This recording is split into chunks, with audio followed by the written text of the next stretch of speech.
আগে হ্যান্ডকাপ দেবে, তার সাথে আমার ডিভোর্স হয়ে গেছে, আমি তার সাথে সংসার করব না।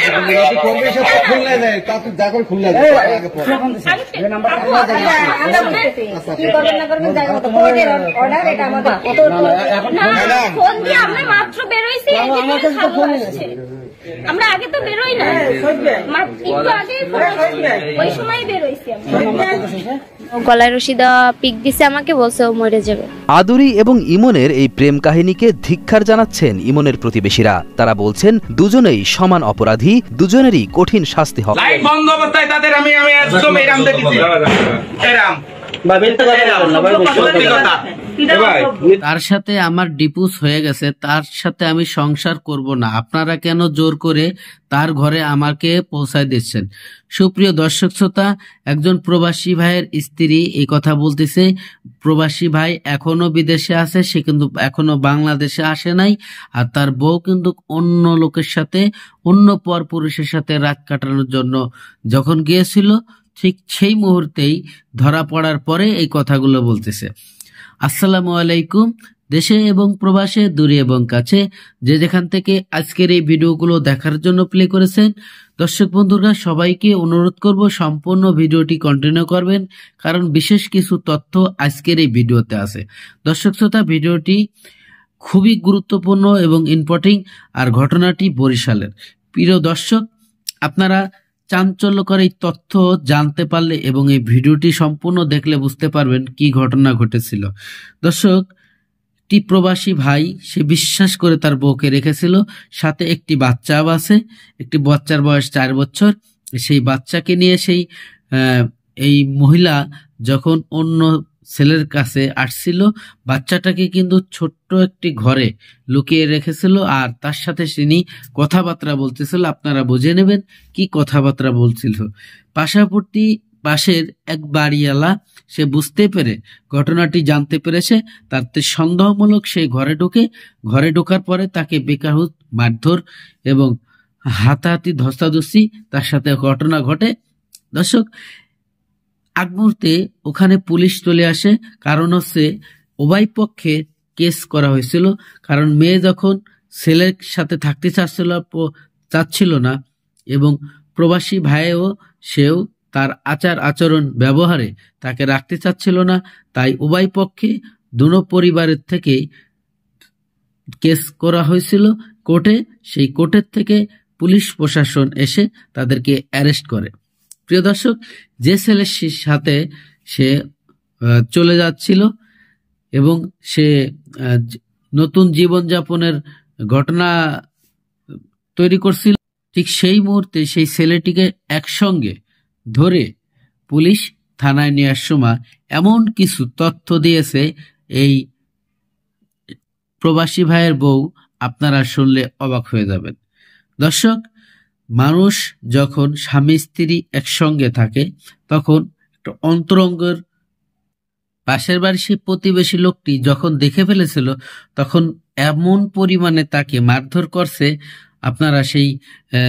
দৃশ্য যদি দেখেন তাহলে অবাক হয়ে যাবেন। প্রিয় দর্শক, তখন যে পুলিশ আসলো, সে পুলিশের কাছে বলতেছে যে তারা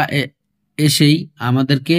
অনেক মারধর করেছে। পুলিশ তার প্রতি উত্তরে দিচ্ছে যে তোমাদেরকে কি মারবে না, চুমো দেবে? প্রিয় দর্শক, কি ঘটনা ঘটেছিল, চাঞ্চল্যকর তথ্য, চলুন আমরা সেই ভিডিওগুলো দেখে আসি। ভিডিওতে যাওয়ার আগে ছোট্ট করে একটি রিকোয়েস্ট করব দর্শক, আপনি যদি আমার চ্যানেলের নতুন বন্ধু হয়ে থাকেন, ভালো লাগলে চ্যানেলটিকে সাবস্ক্রাইব করে ভিডিওগুলো লাইক কমেন্ট শেয়ার করে দিন। প্রিয় দর্শক, চলুন সেই গুরুত্বপূর্ণ ভিডিওটি দেখে আসি।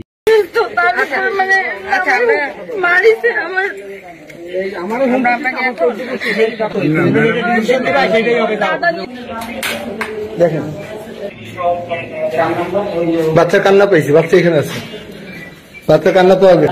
আমার সাথে মেলা মার্কেটিং শুরু করেছে। ওনার সাথে কোনো মার্কেটিং করিনি, উনি আপনার মারবে না, আপনাকে চুমা দেবে। আপনারা যে মারবে না, আপনাকে চুমা দেবে। এই বাবা দেখুন, জায়গা দাও, দিলে আমার মা বলে আমার একেবারে 14 গোষ্ঠী আমার জেল খাটাবে। রাত্রে কই যাচ্ছে না তো এরা এখান থেকে যাবে তো পাওয়ার করে নাকি হ্যাঁ আপনার পুত্র বউ কে ফোন ছেলের সাথে গায়ে পড়ছে এই ছেলে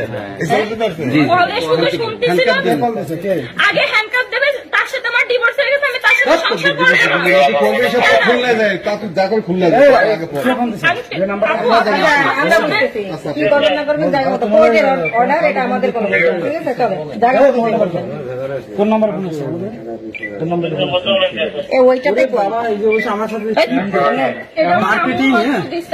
আচ্ছা এটা না তো আগে কোনটা ফোন দিয়েছিল এই তুই তোর কি রে সরা তোর কি হয় আমার শালীন মে এই তোমার শালীন মে এই ফোন দিছিল এই বিয়াদব তুই বললি কেন তুই ফোন দিসনি এবার কি করা দরকার ও ফোন দিছিল তো আপনারা দিদি বলেছেন এই সেই সময় ও তো না ফোন দিয়ে আমরা মাত্র বের হইছি আমরা আগে তো বেরোই না একটু আগে ওই সময় বের হইছি মানে আমি কথা মার্কেটিং শুনতেছি তাকে সেই জন্য ভাবছি যে ভালো না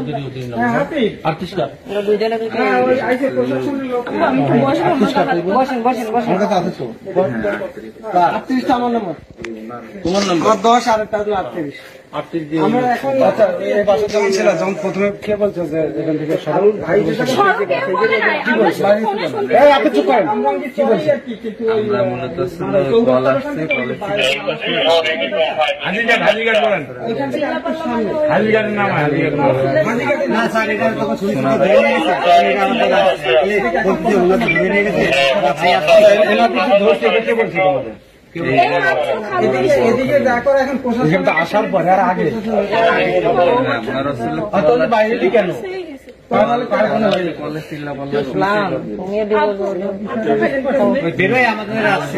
বাইরে নিয়ে গেছে আমরা আসছি না আমাদের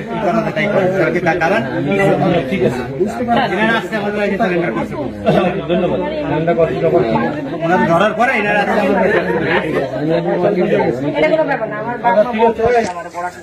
কি নাম আমি ওই থানার অফিসার সুন্দরভাবে চলে যাবা কোনো তো কথা হবে না ওখানে যাই ডিসিশন হবে তুমি কি করছো না করছো ওর বাবু ইয়ে করছে তোমার বাবু তোমার স্বামীও করছে ঠিক আছে দুই পক্ষ মামলা করছে ওখানে যাই ডিসিশন হবে যে তোমরা কি করবা ঠিক আছে না করলে তোমরা করবা না সমস্যা নাই না করলে কি জোর করে বলতে পারবে তোমার বয়স হচ্ছে তোমার অধিকার এখানে বলে লাভ হবে না এখানে বলে লাভ হবে আপনাদের বলে হ্যাঁ বলেন আমি তো সংসার করবো না তার আমার ছেলে তো আমার হাত ছাড়া হবে না ছেলে কি আপনার হ্যাঁ কেমন ছেলে আপনার হয় তার আগের ঘরের ছেলে কিন্তু তার আমার তো ছেলে এখন ছেলে 5 বছর না হলে তো তারা কিছু করতে পারবে না ছেলে কার আগের ঘরে ছেলে কার ঘরে বলতে আগের স্বামী হ্যাঁ আগের স্বামী তোমার হ্যাঁ আচ্ছা ঠিক আছে আগের স্বামী বলতে আগের এই তো আমার হাজবেন্ড এখন আপনার আগের স্বামী কে বিয়ে হয়েছে হ্যাঁ তার ছেলে তো তার না হ্যাঁ তাইলে আমি সেইটা বলছি সংসার করবো না আপনি সংসার না করেন আপনার ছেলে কোথায় পাইছেন ছেলে কি আপনার মেয়ের হয় কখনো ছেলে তাইলে এই ছেলেকে আমি পাবো না ছেলে কিভাবে পাবেন আপনি এখন এখন আপনি যেখানে যাবেন যেখানে একটা হবে সেখানে আপনার ছেলে হবে ছেলে আপনি খালি দিবেন আপনি পাবেন না আপনি বছরে বছরে ছেলে দিবেন পাবেন না আপনি ঠিক আছে তুমি পাবে কি পাবে না তুমি যদি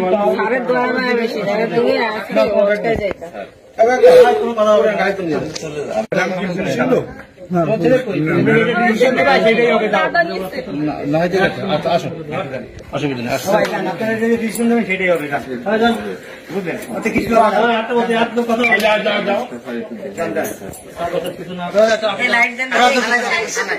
আপনি সামনে যান না না সমস্যা নেই আমরা ট্রিটমেন্ট করাবো সামনে কি আছে কেন আমার সমস্যা নেই আপু এমনিতে আমি অসুস্থ তার মানে মারিছে আমার আমরা আপনাকে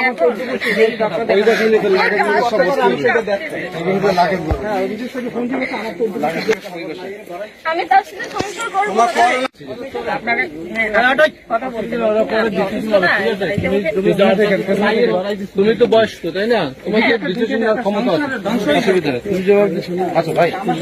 ঠিক আছে